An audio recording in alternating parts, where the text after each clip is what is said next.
Good morning, Gills fans. Welcome back to Gills in the Blood TV. It's Monday morning, 2 days after another game, 2 days after yet another defeat, and 2 days after yet another league game that goes without a win. Do you want to just copy and paste the last video? We probably could do, because apparently we started well again. I've seen the highlights. Connor Wilkinson missed a good header. We didn't go, so we're not going to be able to say too much on individuals. We always like to make that clear. You see the stats? They're grim. As grim as can be. You've seen my video Saturday night. I was practically begging on air for Adrian Pennant to leave this football club because it's embarrassing, pathetic, ridiculous.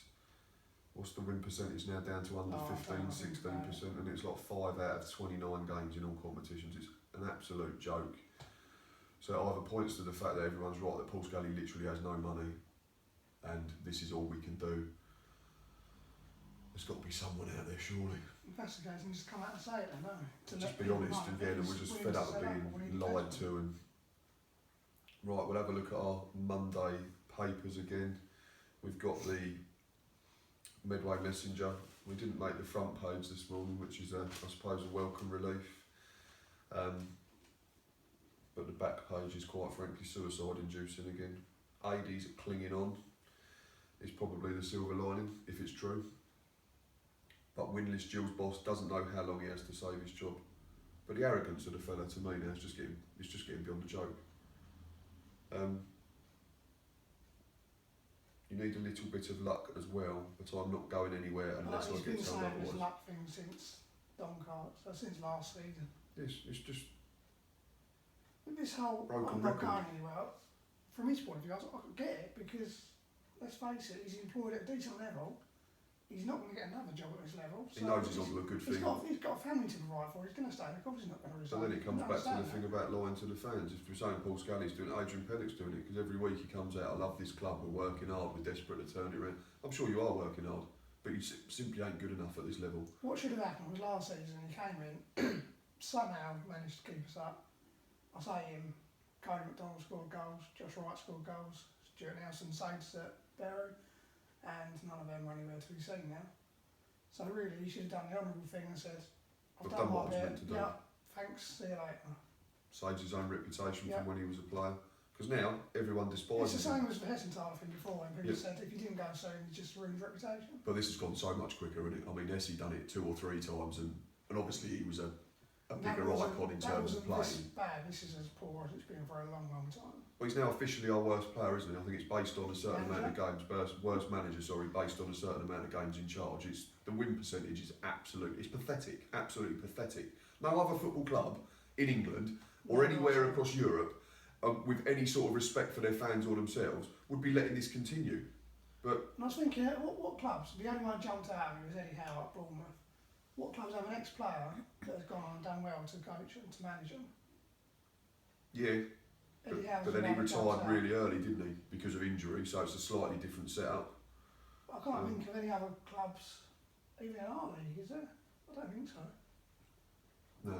And the other, Ryan Giggs had a spelling caretaker charge at United, didn't he? It was only about 5 or 6 games. But that was the honourable thing, he knew when his time was up. That's what he said, now can't get anyone to be assistant, and then he said, I'll come back and do it when I'm ready, but it's obviously whatever's happened. I just had another one that didn't work, Newcastle. Whether he likes it or not, he's done what he was supposed to last season, but when he's taken his on, and he's the face of this management team now. So, like it or not, it comes down to him. Well, we go back to what Steve Lovell said in the match preview in Friday's edition of the paper. It's up to us. That annoyed me, the Taylor ones. It's up to us. Well, you're getting it horribly wrong. Steve Lovell's our striker coach, surely. I've just said before we come on here, if you've been to away games this season, and I said that on my rant on Saturday night, fair play. You haven't seen a goal yet. No. Not one. Not even close. I don't think the best performance was the first one away at Doncaster. When we was all still a little bit encouraged because it was on the back of pre-season, and it's rapidly gone downhill. Let's have a look inside. Pennock's on borrowed time. There's a little bit about we go to Tuesday. The Gills will visit a Wimbledon side that includes former favourite Cody McDonald. It was McDonald who scored the winner. Ironically, back at Oxford in 2010 when Gills ended an 18-month run without an away win, that we could get close to that this season. Without a win, let alone an away win. So, well, yeah, there's that as well, but definitely away from home. We have to play on the break because we're obviously the away side, so the onus is on them to get on the front foot. We don't have enough pace to play on the front on the counter-attack. Going to different grounds and setting up for a point. Well, yeah, because the old adage is if you pick up points on the road and win a majority of your own games, you're going to do all right. But we don't win any. We're not good enough to sit back and say we'll take that for 90 minutes. Because look at this. We was in the game at half time.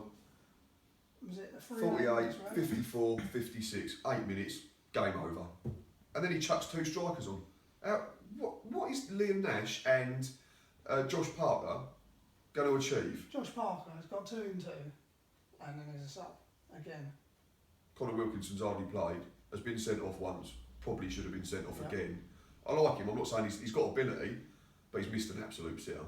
To me it looks like, but then that's lack of confidence. It looks to me like he doesn't know whether to go for goal or head it back across goal, and he does neither and it just drifts out for a goal kick.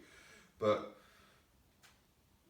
Gills fans made their feeling clear at full-time whistle, calling for changes to be made. Mr Scally, a vocal target for disgruntled fans, will decide whether to give his man more time or look elsewhere for someone to try and get this season started.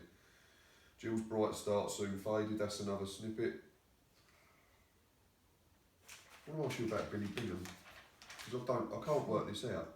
Billy Bingham, at home to Shrewsbury last week, went off, got treatment, bandage round his head, come back on, played the rest of the game. We've heard nothing all week in the run-up to Oxford. We didn't see anything in team news, there was no mention of it in our match preview. And then team gets announced Saturday, he's not even on the bench. Jake Essenthaler appears out of nowhere. First league start of the season, who apparently, according to some on Twitter, said he was alright, to be fair. Billy Bingham's absence at the weekend was a massive blow to Gills, say head coach Adi Pennant. Bingham pulled out of the game at Oxford with concussion, having picked up a knock in training. Oh. So it's another one that I didn't care to announce. So it's not something to do with the smack on the head he got at home to Shrewsbury then? Couldn't see out of one eye that was a kick in the... So rule him out of the game then, don't... I don't know, that just comes on the morning of the game. If it's happened days before, surely that would have been looked at by a physio or a doctor. I mean, I'm no medical expert, but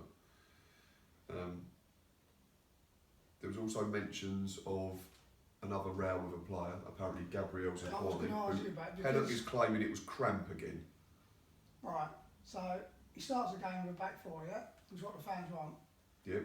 You play your centre half, who's looked decent enough, a right back. Can I add something to that? Yeah. Who apparently, I got told over the weekend, in the warm-up, Nugent, Zaquani and Lacey were warming up as a back three. So from the warm-up to 3 o'clock, which is what, 20 minutes, half hour, someone's changed their mind. So whatever we've done... If you're starting as a back four, then O'Neill plays because he's not done anything particularly wrong, or is it fault a little bit Shrewsbury? Shrewsbury was his worst performance, and he was probably still a 6 out of 10. Why are you then moving someone out of a position they're comfortable in to play in a position where you have cover? Like, O'Neill could have still played. It wasn't disastrous, it wasn't great, he had an off day. So leave one of Lacey, Zaquani or Nugent in. And Zaquani, yeah? So he's come back from international duty. He didn't play the second game, I think I said that to you the other day. Yeah, and you said he tweeted saying he was fully fit. Yeah. So if he's come off with cramp, did he lie to Pennant, or has Pennant forced him into playing? So if there's any doubts, why play him? Because didn't we say in our match preview as well that Pennant was saying we didn't know how he was going to be, or Lovell had said, we don't know if he's fit. Don't risk it. Yeah, he's tweeted and said he's fully fit. So again, someone's lying to us. Because he comes off, was it a 3-0 when he come off, I think? Yeah, we brought Max Amar on. That's just going to annoy people as well. That shows no ambition to try and get... All right, you're not going to get back into the game, but at least show some willing. I don't know anymore. Why force him in when O'Neill would have played right back there, Lacey centre half? He's had all people in the natural positions. Exactly. Lacey's been alright, Nugent's not been a disaster. There's a little bit about Tuesday, I'm not going to go into it too much. We know what's going to happen, I'm not going to do it. Well, unless we get Trounce, and I mean 5 or 6, he's still going to be a job for Charlton because Scally's not going to sack him days before Charlton. But in terms of tomorrow night, the script's already written, isn't it? You'd think so, yeah. I mean, we've not scored an away goal, so we're not scoring. Cody...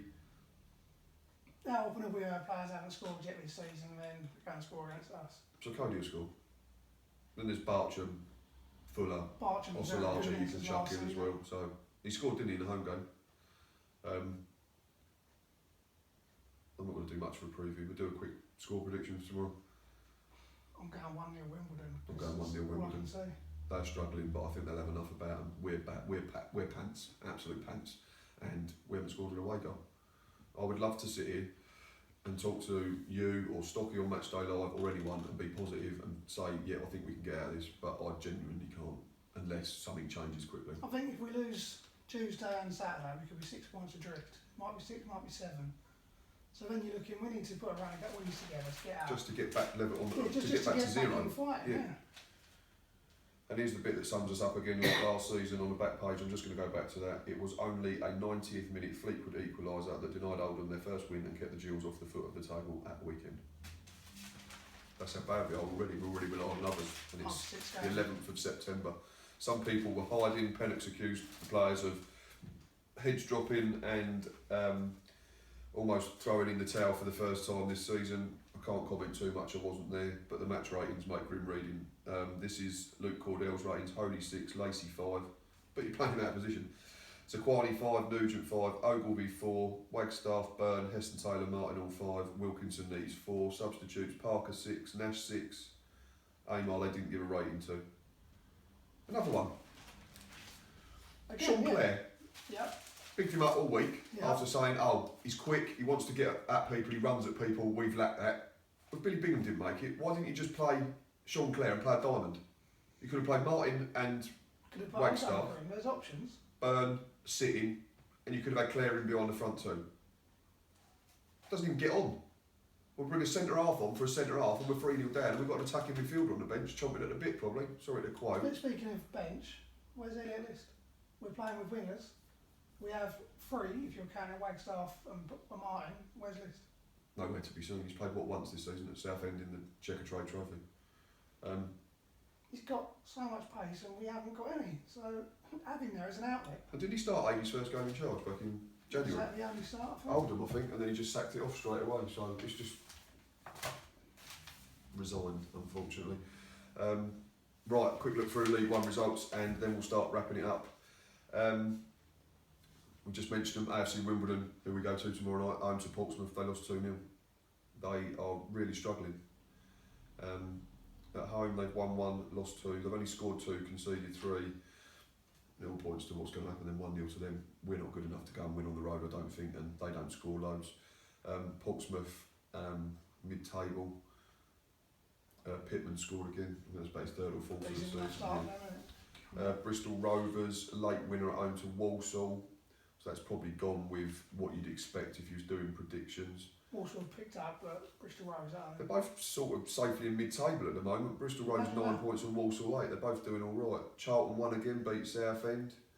They're absolutely flying. I can't wait for next Saturday. Fleetwood Oldham, that was a bit of a surprise. We just mentioned it. Fleetwood needed an injury time equaliser there to nick a point at home, but they've just dropped out of the playoffs now. But they're still doing all right, aren't they? They've not lost at home. Oldham have suddenly scored loads in the last 2 games. They've got 5 in 2, but they've also conceded 6. So doing the duels. One I want to talk about a little bit. You sack a manager. Guess the club. You sack a manager. Oh, let's not go there. Because they've not won a game all season. And then you get in a proven League One manager, and miraculously you win your first game and you keep a clean sheet, unlike what we do. Who am I talking about? Oh, I don't know. It's a tough one. Mr Edinburgh left Northampton last week. Jimmy Ford Hasselbank arrives on a 3-year deal. Northampton scored the quickest goal of the day inside 20 seconds or something ridiculous. They won 1-0 at home to Doncaster, who had started pretty well. I'm not talking about ours. Peterborough Bradford, shock result there for me. Yeah. Peterborough absolutely It's flying. like manager of the month curse, isn't it? Yeah, it does tend to happen, but Bradford went there and won 3-1, so massive result for Bradford, who are now up to 4th, and Peterborough drop out the top 2. Bradford keep scoring 3 goals as well. Yeah, they've got different goal scorers as well. Last week Charlie White got out, they've got 3 different goal scorers this week. Dominic Polly on again, Roman Vincelot and Matt Kilgallen. Christ, he must be about 50 now, but scored the 3rd. Plymouth at home to MK Dons. Looks like MK Dons may have just got their season up and running a little bit. They won 1-0, that's a good result for them. Rochdale, Blackburn went with form really in terms of Yeah. how they've started. Rochdale, they got bashed 3-0. Dominic Samuel did not score though, so again that's a good thing for them in terms of they're spreading the goals around when one doesn't score. Dacky come off the bench.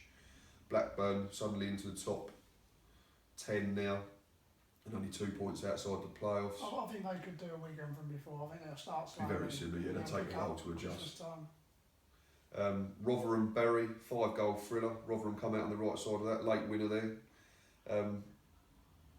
They're doing alright, Rotherham, they're doing better than I thought, to be honest. Yeah. At home, they've won 2, lost 1. Away, they're a bit patchy, but they've got 9 points now. They're up to 11th. Bury, again, I keep repeating, I said all them players coming in. Bury just done what we done last year, they've just gone all or nothing. Yeah, and it's going nothing at the moment, unfortunately. They're now 6th bottom, they've only got 4 points. That's still 2 more than that. Scunthorpe, Blackpool, not one for the excitement there, to be honest. Scunthorpe still unbeaten, though. 0-0. Scunthorpe have not lost at home. 1-1 drawn 2, and away 1-2 drawn 1. They sit 5th. And Blackpool, it's a decent point on the road again, like we just said earlier. You draw your away games and you win most at home, you're going to be there or thereabouts. They sit 7th at the moment. Last one's result of the day for me. Well, it's either Bradford or this one. Shrewsbury beat Wigan 1-0. Stefan Payne. Shrewsbury top of the league. Shrewsbury doing a bit of a Fleetwood from last season. I had them, I'd have to do that with the paper. That's where I predicted beginning of the season, Shrewsbury to get relegated and finish bottom of the league. They still unbeaten? Yes, they are. They've won all 3 at home, and they've won 2 and drawn 1 away. Scored 9 and they've only conceded 4. They're getting it right at both ends, completely the opposite of us. We all know Stefan Payne from his time with us. That's an excellent result. Right, performances of the week. I don't think there's too many in terms of individuals. I'm going to pick out two team results. Bradford at Peterborough, massive result to go there after Peterborough were flying all season. Shrewsbury, I'm going to put it in. I know Shrewsbury are up there as well, but I'm going to go 1-0 Shrewsbury. That's a massive result, beating Wigan, who I think will be there or thereabouts. Well, we know what it does to you when you lose to Wigan when you're flying, don't we? That's when it all started. And the third one, I'm going to go Northampton. Purely on the basis, and I said to someone yesterday again, 100 times I've said it, 100 times more I'll say it. When we sat Justin Edinburgh, it was the correct decision, but we did not replace him correctly. Northampton fans wanted Justin Edinburgh out. They got it done. They got Jimmy Floyd Hasselbank in like that. 1-1-0 kept a clean sheet. So that's our 3. Bradford, Shrewsbury and Northampton. We will try and do some sort of match reaction video to Wimbledon tomorrow night if required. Thanks for continually supporting the channel. We're over 500 now, as I've already said, so thank you very much. And until next time, up the jewels.